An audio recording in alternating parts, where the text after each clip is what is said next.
So, good afternoon. Thank you very much for having me. My name is Philipp, co-founder of Signatrix. And what we do is automated video understanding in real-world environments, especially in the retail sector. And you might think, why bother?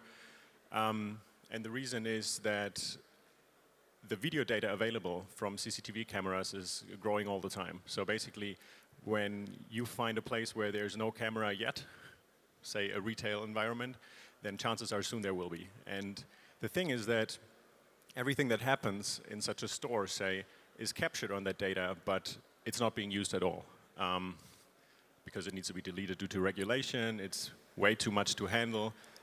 Somebody's basically confronted with this and can't make sense of it. So basically we need machines to the rescue.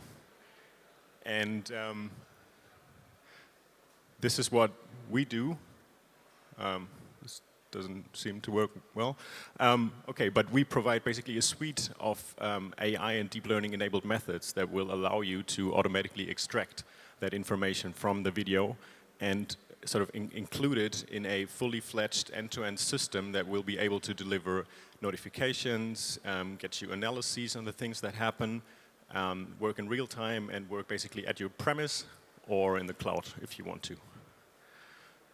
What we've done with this thus far is we started with shopping carts and track them everywhere, determine if they're full and empty, and use that to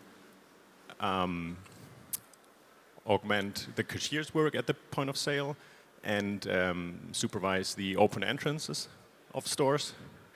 And then sort of took this a bit further and also basically tackled the problem of self-checkout systems, where people, if you let them, end up doing some stuff that you don't want them to do and will maybe not inherit or adhere to the process that you want them to.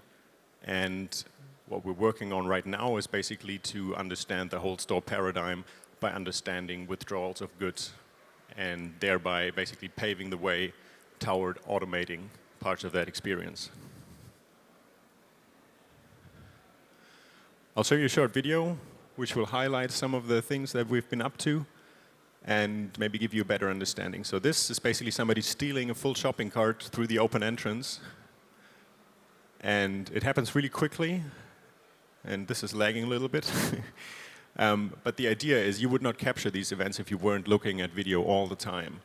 And the idea is to take that away from humans. I don't know why the video looks like this, but what this is supposed to show you is that due to these video feeds containing super personal information, what we do is so we pixelate all the faces, all the heads, in order to make all these video applications GDPR compliant. And this is about the withdrawal part that I was just talking about. So basically the idea is identify the human, identify the joins, identify the items, and then match these things so that you can basically automatically know, okay, this guy here took a product and match that to that person. And you could use that for automating a checkout experience, but you could also use that to monitor existing sort of self-checkout, mobile checkout applications, because you're basically giving the customer control, but you have no way to know if they're doing the right thing, except in the end, on your bottom line.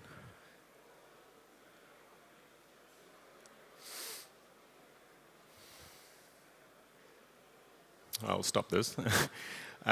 So the trend, basically, that we're seeing and that we're trying to be part of is sort of a trend of transparency and automation in retail. So transparency means you have 3 people on hundreds of square meters and nobody knows what's going on except for what you purchased and what you sold in the end. Right, but everything else is a black box.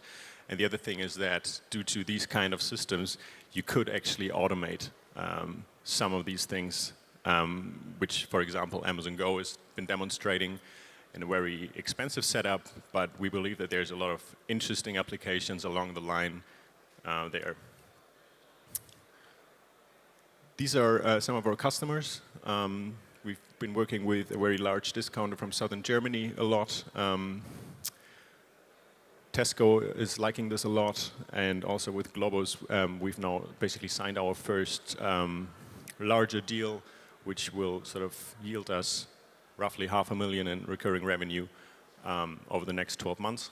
So it's starting to pick up some traction, and it's nice to see that the retailers are actually adopting technology like this, because it's always very hard, or often very hard, to sell into retail because, well, let's say they're usually not the first to adopt technology very quickly.